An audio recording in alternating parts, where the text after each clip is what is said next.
എനിക്കറിയാടാ, ഞാൻ പോകുന്നതില് നിനക്ക് വല്ലാത്ത വിഷമമുണ്ടെന്ന്. അതെ, നീ പോയി കഴിഞ്ഞാൽ ഇവിടുത്തെ ചാണകം മുഴുവൻ ഞാൻ ഒറ്റയ്ക്ക് ചുമക്കണല്ലോ എന്ന് ഓർക്കുമ്പോഴാണ് സത്യം. എന്തെങ്കിലും ഒരു വഴി ഉണ്ടായിരുന്നെങ്കിൽ നിന്നെ സഹായിക്കാൻ വേണ്ടിയിട്ടെങ്കിലും ഞാൻ ഇവിടുന്ന് ചാടി രക്ഷപ്പെട്ടേനെ. അത് പറഞ്ഞപ്പോഴാ ഓർത്തത്, ഇന്നാള് പത്രത്തിൽ കല്യാണ പരസ്യം തപ്പുന്നതിനിടയ്ക്ക് ഒരു പരസ്യം കണ്ടു. ധനികനായ ഒരു മധ്യവയസ്കന് സഹായി ആവശ്യമുണ്ടെന്നും പറഞ്ഞു. ചുമ്മാതൊരു കത്ത് ഞാനും അങ്ങ് അയച്ചു. വരുവാന്നേൽ നല്ലൊരു ജോലി ഒപ്പിച്ച് തരുമെന്നും ചോദിച്ചോണ്ട് ചെല്ലാൻ മറുപടി വരെയും ചെയ്തു. താണ്ട അയാളുടെ കത്ത ഒരു ഗണപതി അയ്യാർ. കൈയിരുന്നോട്ടെ, ആളെ കണ്ടുപിടിച്ച തോട്ടപ്പണിയെങ്കിലും കിട്ടിയെങ്കിലോ. നീ ഇങ്ങനെ നോക്കല്ലേ, എനിക്ക് പിന്നെ കരച്ചിൽ വരും.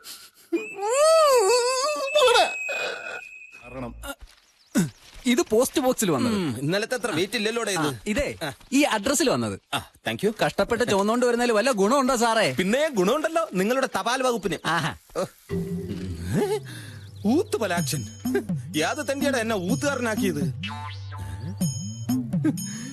ഈ കത്തിൽ നിറയെ അക്ഷരത്തെറ്റുകൾ മാത്രമേ ഉള്ളൂ എങ്കിലും എന്തോരം സന്തോഷം തരുന്നതാണ് ഈ കത്ത്. ഉണ്ണികൃഷ്ണ, നിന്റെ ഈ ഊത്തുപലാക്ഷൻ വൈകുണ്ഠത്തിലെത്തിയടാ.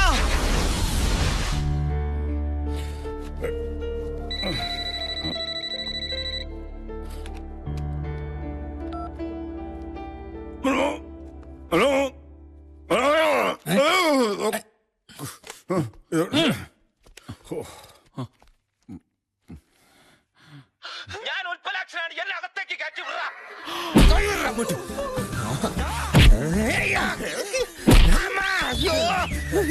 സത്യം പറ, സാറ് രണ്ടുപേരല്ലേ? ഇനി ഇടിക്കരുത് സാർ. ഇനി എന്നെ ഇടിച്ച് എന്റെ മുഖകാന്തി മാറ്റുന്നതിന് മുമ്പ് ഉണ്ണികൃഷ്ണനെ ഒന്ന് വിളിക്കണം പ്ലീസ് സാർ. ഇല്ലെങ്കിൽ അവന് പോലും എന്നെ മനസ്സിലായില്ലെന്ന് വരും. അതെ, 10-150 കിലോമീറ്റർ ബസ്സിന് സീറ്റ് കിട്ടാതെ ഒറ്റക്കാലിൽ നിന്ന് വന്നവനാണ് ഞാൻ. ഉണ്ണികൃഷ്ണ, ഞാൻ വന്നടാ, ഇറങ്ങി വാടാ. ഇനി ആ കുന്ത്രാണ്ട താൻ തന്നെ കൈ വെച്ചോണ്ടാ മതി. എന്ത് നിസ്സാര കാര്യം ഉണ്ടെങ്കിലും അപ്പ വിളിച്ചോളൂ ആ സെക്യൂരിറ്റി. ഞാൻ വരട്ടേടോ. ഓക്കെ.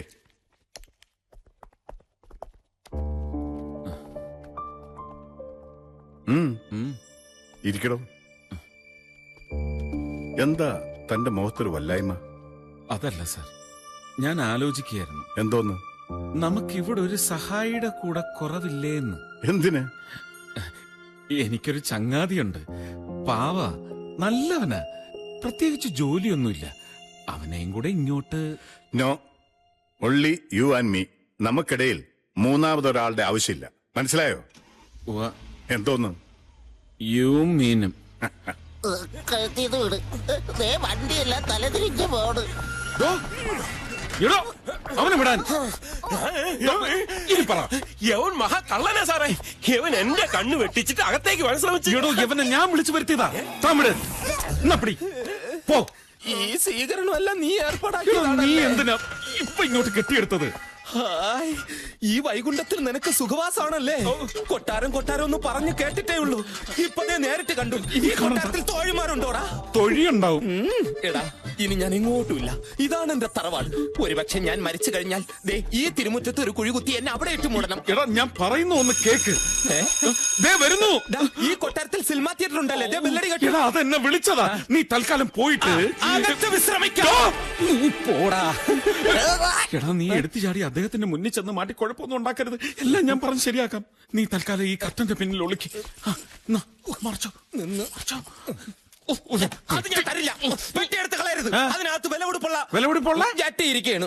ഇവിടെ വരുന്നോണ്ട് ഞാൻ 10 രൂപയ്ക്ക് 4 വാങ്ങിച്ചതാ. കൃഷ്ണ, ദാ വരുന്നു. നീ ഇത് എവിടെയായിരുന്നു കൃഷ്ണ? അല്ല, അത് വീട്ടിനകത്തോട്ടൊരു ചാവാലിപ്പട്ടി കയറാൻ നോക്കിട്ട് ഞാൻ അടിച്ചോടിക്കായിരുന്നു. ചാവാലിപ്പട്ടി നിന്റെ അമ്മായിയുടെ. നീ ഈ ബട്ടൺസ് ഒന്നിട്ടേ. എടാ, മുളഞ്ഞു നിൽക്കാൻ. എന്താ ഒരു ശബ്ദം?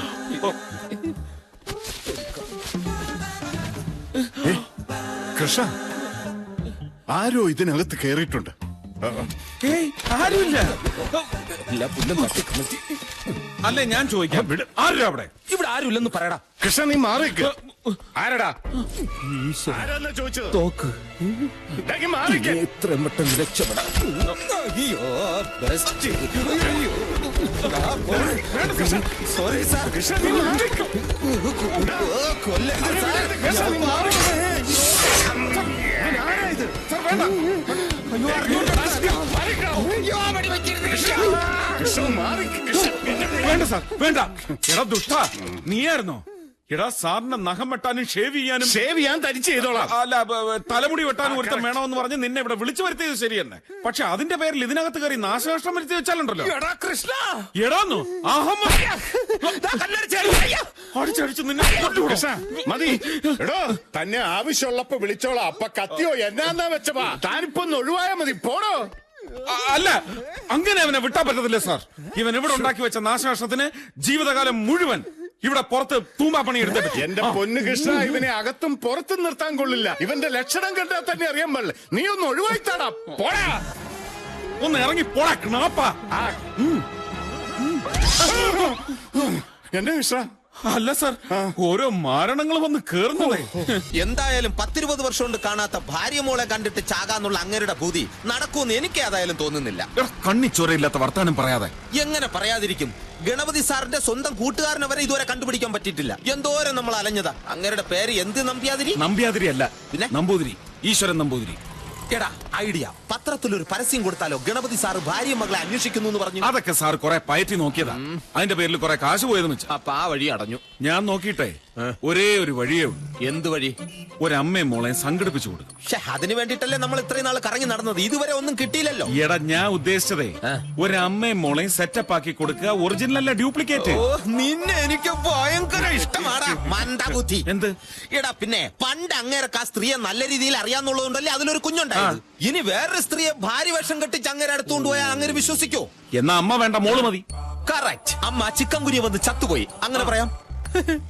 അങ്ങനെ ഒരു മോളെ കിട്ടിക്കഴിഞ്ഞാൽ അതിന്റെ സന്തോഷത്തിൽ അദ്ദേഹത്തിന്റെ അസുഖം എല്ലാം ഭേദമാവും. പിന്നെ അതിനുവേണ്ടി നമ്മൾ കാണിക്കുന്ന ഈ ചെറിയ കള്ളത്തരം അത് ദൈവം പൊറുക്കൂടാ. പക്ഷെ അങ്ങനെ ഒരു മോളെ എവിടുന്ന് കിട്ടും? അതൊരു പ്രശ്നമേ അല്ല. ഇങ്ങോട്ട് നോക്കെ, ഞാനുണ്ടാ, ഞാൻ റെഡി ആക്കും. ഉണ്ണികൃഷ്ണ, ഉണ്ണികൃഷ്ണ, ഉണ്ണികൃഷ്ണ. വെള്ളം. അതിനാണോ നീ കിടന്ന് കീറി പൊളിച്ചത്? ഞാൻ കുടിച്ചിട്ട് വരട്ടെ.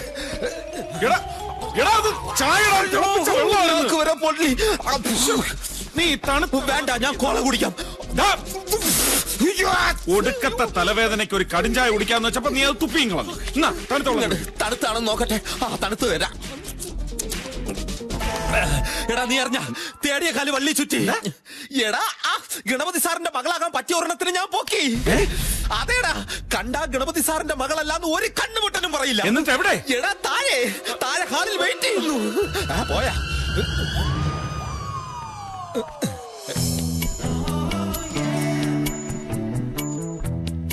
എവിടുന്ന് കിട്ടി? ഞാൻ കുഴിച്ചെടുത്ത്. എടാ, അതൊക്കെ വിശദമായിട്ട് പിന്നെ പറയാം. ആളെങ്ങനെയുണ്ട്?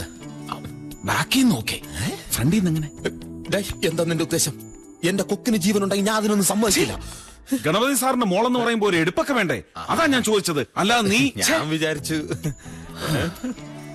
എന്നാലും ആ നല്ല മനുഷ്യന് നീ ഇപ്പൊ ചെയ്ത ഈ ഉപകാരം ഉണ്ടല്ലോ, ദൈവം നിനക്ക് കൂലി തരും. Thank you. അപ്പോ സാറിനോട് പറയാലോ? പറയാം. എടാ, ഇനി സാറിന് കണ്ടിഷ്ടപ്പെട്ട് മോളായിട്ട് അംഗീകരിച്ച് കഴിയുമ്പോ എവള് നമ്മുടെ അടുത്ത് മുട കാണിക്കൂ? ഇതൊരു പാവ കന്യാസ്ത്രീ അല്ലേ? നീ കന്യാസ്ത്രീയാണോ പിടിച്ചോണ്ട് വന്നേക്കുന്നത്? കന്യാസ്ത്രീ അല്ല ഞാൻ ഉദ്ദേശിച്ചത്. അഹങ്കാരവും ജാടയും കുഴിത്തുരുമ്പൊന്നും ഇല്ലാത്ത ഒരു പാവം കന്യകയായ സ്ത്രീ എന്നാണ് ഉദ്ദേശിച്ചത്. എന്നാ ഇനിയിപ്പോ വൈകിക്കാണ്ട് നീ എവിടെങ്കിലും മാറി നിൽക്കും. ഞാൻ പോയി സാറിനോട് പറഞ്ഞിട്ട് വരാം. എങ്ങനെ കഷ്ടപ്പെട്ട് അധ്വാനിച്ച് എനിക്ക് ഇവളെ ഇവിടെ കൊണ്ടുവരാമെങ്കിൽ ഈ വിവരം ഞാൻ തന്നെ സാറിനോട് പോയി പറയാം. നീ പോയി പറയാനോ? എടാ, നിന്നെ ഇവിടെ കണ്ടാലുണ്ടോ? ഒരു കുഴപ്പമില്ല. ഇന്നലെ ഉച്ചയ്ക്ക് മണിയടിച്ചപ്പോ ഞാനല്ലേ ചൂടുവെള്ളമായിട്ട് പുള്ളിയുടെ അടുത്ത് പോയത്. അപ്പൊ അയാള് പച്ചയ്ക്ക് എന്റെ മുഖത്തൊക്കെ ചോദിക്കുക, നിന്നോടൊപ്പം ഉള്ള ഒളിച്ച താമസമൊക്കെ സുഖം തന്നെ അല്ലേന്ന്. ഞാൻ അവിടെ ഒന്ന് ഒരേ ചിരി. എന്നാലും ഇത് വളരെ ഗൗരവമുള്ള ഒരു കാര്യമായതുകൊണ്ട് ഞാൻ തന്നെ പോയി പറയുന്നതിന്റെ ശരി. എന്നിട്ട് വേണം അതിന്റെ ക്രെഡിറ്റ് മുഴുവൻ നിനക്ക് തട്ടിയെടുക്കാൻ. മോനെ, പോപ്പിനെ നീ കുർബാന ഓതാൻ പഠിപ്പിക്കല്ലേ. ഞാൻ തന്നെ പോവും. അവിടെ പോക്കുണ്ട്. അയ്യോ, വെടി എനിക്ക് പേടിയാ. എന്നാലും പോവും. ഹായ്, കുട്ടി അവിടെ നിൽക്കേ.